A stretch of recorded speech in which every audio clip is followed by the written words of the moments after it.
2014년 봄, 제주도 중산간 어느 마을에 굴착기 수십 대가 들어섰습니다. 주민들은 환호했습니다. 중국 자본 1조 원이 들어온다는 소식이었습니다. 화려한 리조트, 카지노, 쇼핑몰, 동양의 하와이가 탄생한다는 말이 돌았습니다. 마을 어귀에는 글로벌 관광단지 조성 예정지라는 현수막이 걸렸습니다. 지역신문은 연일 투자일치 성공 소식을 일면에 올렸습니다. 10년이 지난 지금 그 자리에는 무엇이 남아있을까요? 뼈대만 앙상하게 남은 콘크리트 구조물이 하늘을 향해 버려진 채 서 있습니다. 유리창은 깨져 있고 내부에는 쓰레기가 가득합니다. 1조 원이 투입됐다던 그곳은 지금 대한민국에서 가장 흉물스러운 유령 도시가 되었습니다. 1조 원이라는 천문학적인 돈이 들어왔는데 왜 건물 하나 제대로 완성되지 않았을까요?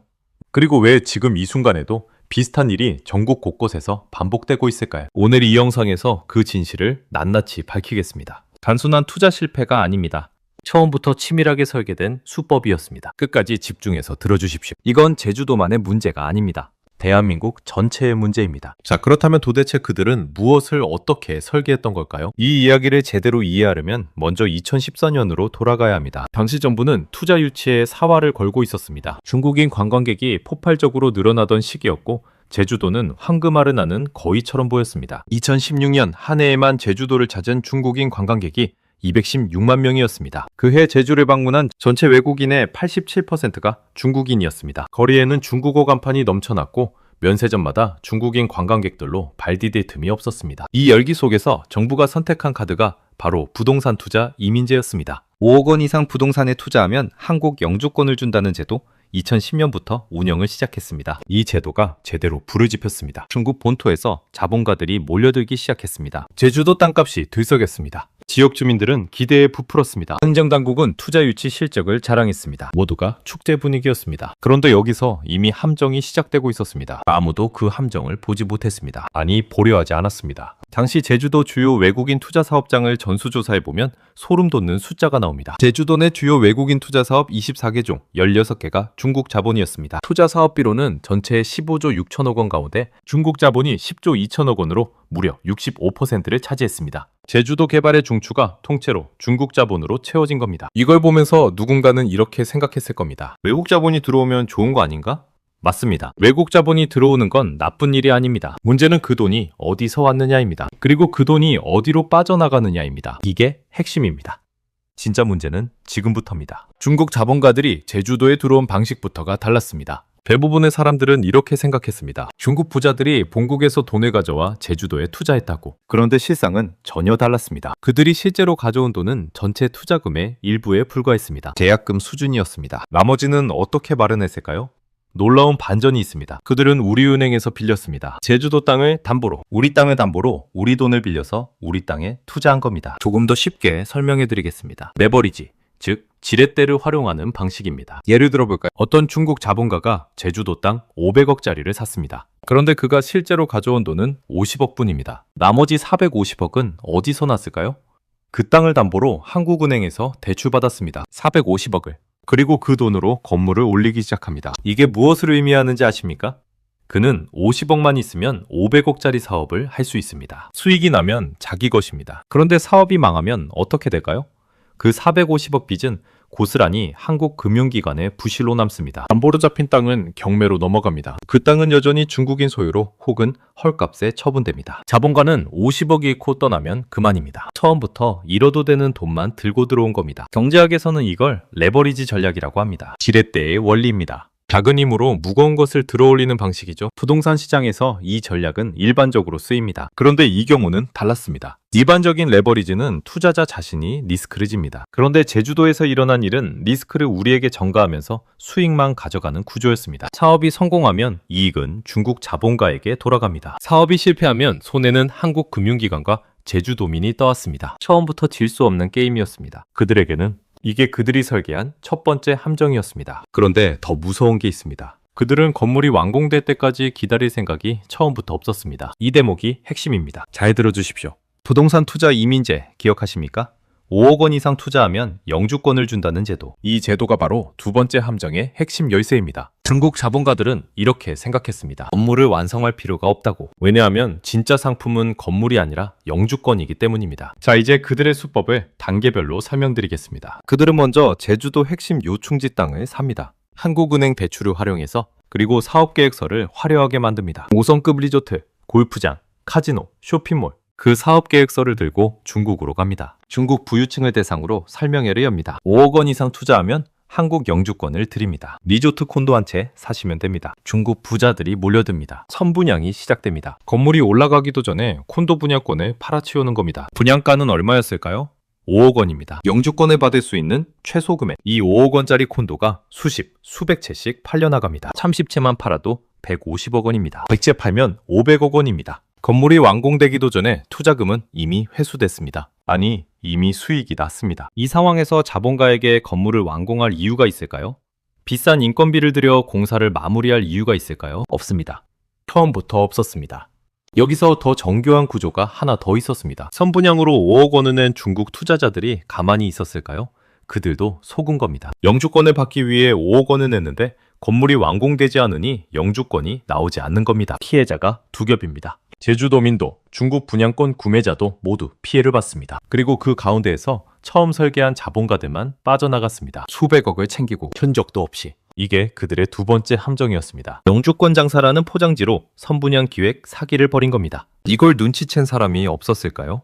있었습니다. 하지만 아무것도 할 수 없었습니다. 제주도 지자체는 투자 유치 실적을 자랑하느라 바빴습니다. 중앙정부는 외국인 투자가 늘어난다며 박수를 쳤습니다. 은행은 담보가 있으니 대출을 승인했습니다. 언론은 제주도의 장밋빛 미래를 그렸습니다. 아무도 이게 과연 완공될 것인가를 묻지 않았습니다. 결국 그 질문은 10년이 지난 지금 잡초와 들깨가 자라는 폐허 앞에서 뒤늦게 터져나오고 있습니다. 그리고 이 이야기에는 세 번째 함정이 있습니다. 가장 교묘하고 가장 오래 지속되는 함정입니다. 바로 땅 자체입니다. 중국 자본가들이 사업을 진행하면서 사들인 제주도 땅. 그 땅은 지금 어디에 있을까요? 사업이 망해도 땅은 그 자리에 있습니다. 경매로 넘어가기도 하고 다른 중국 법인이나 개인에게 팔리기도 합니다. 하지만 상당수는 여전히 외국인 소유로 남아 있습니다. 구체적인 사례를 말씀드리겠습니다. 제주 서귀포시 송악산 일대 이야기입니다. 경관이 빼어나기로 유명한 그 송악산 주변 땅을 중국 자본이 사들였습니다. 2013년부터 2017년 사이에 약 190억 원을 들여 사들인 땅입니다. 호텔,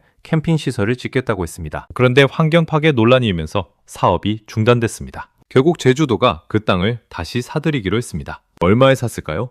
약 380억 원으로 추산됩니다. 190억에 산 땅을 380억에 되사는 겁니다. 중국 투자사는 가만히 앉아서 약 190억 원의 차익을 챙겼습니다. 우리 세금으로 사업을 망쳐도 환경을 파괴해도 땅을 팔고 나가면 오히려 이익이 나는 구조입니다. 이게 세 번째 함정입니다. 땅이 남는 장사입니다. 더 무서운 건 이게 끝이 아니라는 겁니다. 이제 그 폐허 앞에서 살아가고 있는 사람들의 이야기를 해야 할 것 같습니다. 50대 자영업자 박 사장 이야기입니다. 박 사장은 20년째 제주 중산간에서 흑돼지 식당을 운영해왔습니다. 2015년 바로 옆에 대규모 관광단지가 들어선다는 소식을 들었습니다. 하루 관광객 수천 명이 드나들 것이라는 이야기였습니다. 박 사장은 결단을 내렸습니다. 은행에서 3억 원을 빌려 가게를 2배 크기로 늘렸습니다. 직원도 3명 더 뽑았습니다. 그런데 2017년 공사가 갑자기 멈췄습니다. 관광객은 오지 않았습니다. 외출은 바닥을 쳤습니다. 대출 이자만 매달 120만 원씩 나갔습니다. 2020년 박 사장은 결국 가게 문을 닫았습니다. 신용불량자가 됐습니다. 20년 동안 일군 것이 한순간에 무너졌습니다. 박 사장만의 이야기가 아닙니다.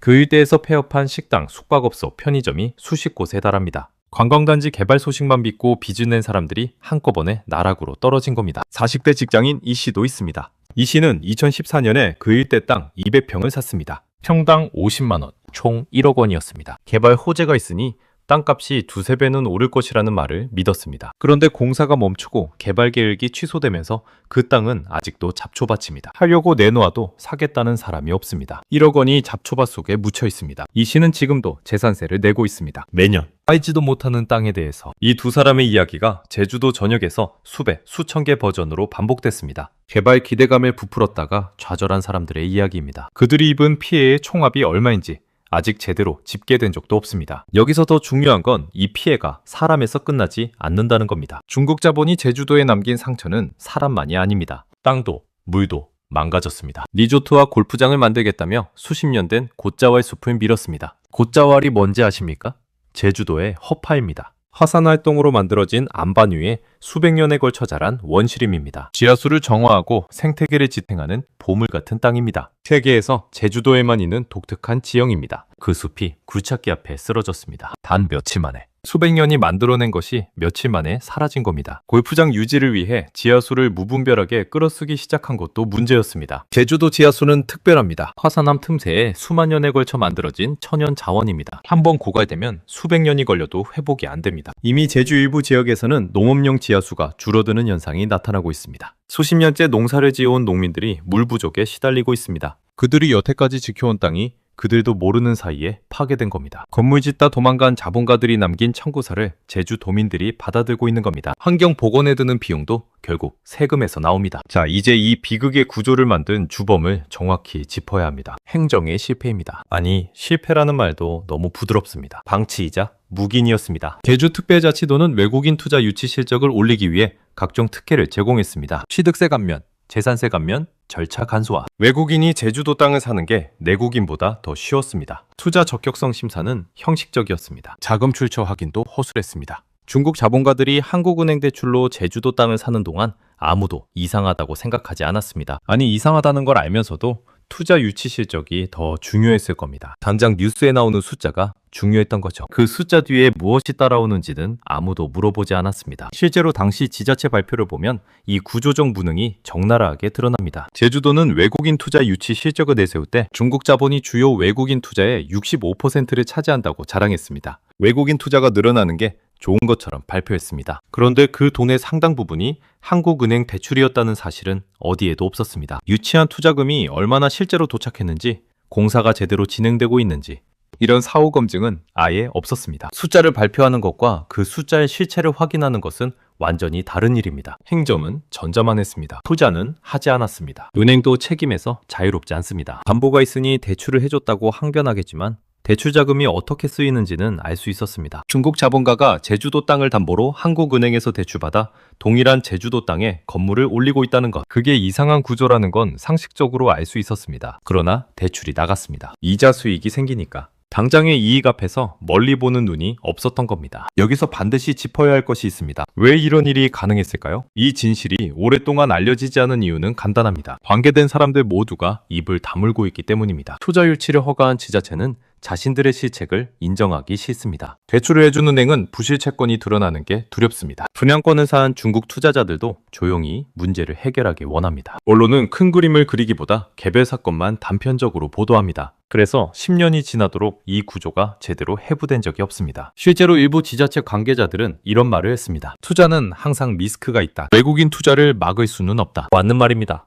하지만 리스크를 우리가 전부 떠안고 수익은 외국 자본가가 가져가는 구조를 그대로 놔두는 건 리스크 관리가 아닙니다. 그건 직무유기입니다. 그렇다면 지금 이 상황은 어디쯤 와 있을까요? 이건 이미 지나간 과거의 이야기가 아닙니다. 지금도 진행 중입니다. 2024년 기준으로 제주도 내 중국 국적 외국인이 소유한 토지는 981만 제곱미터입니다. 제주도 전체 면적의 0.5%입니다. 고작 0.5%라고 생각하실 수 있습니다. 그런데 이걸 다른 방식으로 봐야 합니다. 전체 외국인이 소유한 제주도 땅 중 중국인 몫이 43.5%입니다. 절반 가까이가 중국인 소유입니다. 게다가 이 땅은 아무데나 있지 않습니다. 개발 가능한 핵심 지역에 몰려 있습니다. 중산간, 해안가, 관광 요충지 0.5%라는 숫자는 전체 면적 대비 비율입니다. 한라산 같은 개발 불가능한 산지까지 포함한 숫자입니다. 실제로 개발 가능한 토지 기준으로 비율을 다시 계산하면 수치는 크게 달라집니다. 그리고 이 수법은 제주도에만 머물지 않았습니다. 인천, 강원, 경주, 중국 자본을 유치하겠다는 지자체들이 전국에 있었습니다. 일부는 이미 비슷한 전철을 밟고 있습니다. 제주도가 전국구, 경고 등인 겁니다. 더 나아가 이 구조는 중국 자본에만 국한된 이야기도 아닙니다. 어느 나라 자본이든 동일한 설계를 적용할 수 있습니다. 우리가 제도를 바꾸지 않으면 다음 표적이 어디가 될지 아무도 모릅니다. 2023년에 들어서야 정부가 뒤늦게 움직였습니다. 부동산 투자 이민제의 기준, 투자 금액이 기존 5억 원에서 10억 원으로 상향됐습니다. 투자 대상도 관광진흥법에 근거한 관광시설로 제한됐습니다. 제도 명칭도 관광휴양시설 투자이민제도로 바뀌었습니다. 늦었지만 변화는 변화입니다. 그런데 이미 사들인 땅, 이미 완공되지 않은 건물, 이미 망한 자영업자들의 피해는 되돌릴 수 없습니다. 제도가 바뀌었다고 해서 이미 일어난 일이 없어지지는 않습니다. 그래서 지금 우리가 해야 할 일은 과거를 제대로 정리하고 동시에 미래를 막는 겁니다. 그렇다면 지금 이 상황에서 우리는 어떻게 해야 할까요? 우선 알아야 합니다.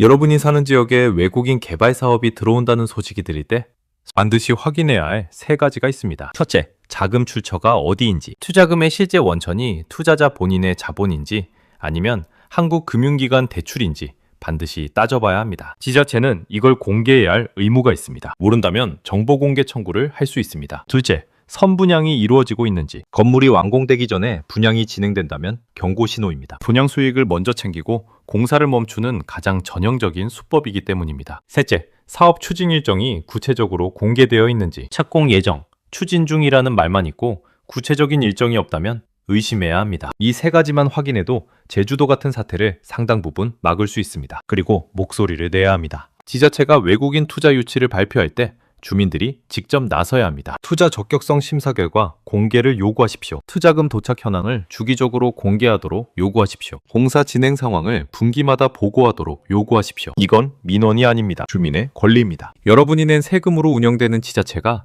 여러분의 땅을 외국 자본에 내어주는 결정을 할 때 여러분이 그 내용을 알 권리는 당연히 있습니다. 마지막으로 우리 모두가 이 이야기를 기억해야 합니다. 제주도 중산간 어딘가에는 지금도 뼈대만 남은 콘크리트 구조물이 서 있습니다. 바람이 불면 깨진 유리 조각이 날립니다. 그 앞을 지나는 제주 도민들은 무슨 생각을 할까요? 배신감일 겁니다. 허탈감일 겁니다. 그리고 분노일 겁니다. 그 분노는 정당합니다. 수십 년 일군 삶의 터전이 외부 자본가들의 설계 앞에 무너졌으니까요. 그들에게는 처음부터 질 수 없는 게임이었으니까요. 하지만 그 분노를 여기서 멈춰서는 안 됩니다. 분노는 행동으로 이어져야 합니다. 이제 핵심을 정리하겠습니다. 그들이 설계한 구조는 세 겹이었습니다. 첫 번째, 우리 땅을 담보로 우리 돈을 빌려 우리 땅에 투자하는 레버리지 함정. 두 번째, 영주권을 미끼로 선분양 수익을 챙기고 공사를 멈추는 기획 사기. 세 번째, 사업이 망해도 땅은 남고 그 땅을 우리 세금으로 대사는 역설. 이 세 겹의 설계가 맞물리면서 제주도는 폐허가 됐습니다. 그리고 그 폐허를 치우는 비용은 우리가 내고 있습니다. 지금 이 순간에도 이미 일어난 일을 되돌릴 수는 없습니다. 하지만 다음 제주도가 만들어지는 건 막을 수 있습니다. 그러기 위해서는 먼저 진실을 알아야 합니다. 그리고 분노해야 합니다. 그리고 움직여야 합니다. 모르는 게 약이 아닙니다. 모르면 당합니다. 알아야 막을 수 있습니다. 당신의 땅은 당신이 지켜야 합니다. 지금 이 영상이 그 시작이 되길 바랍니다.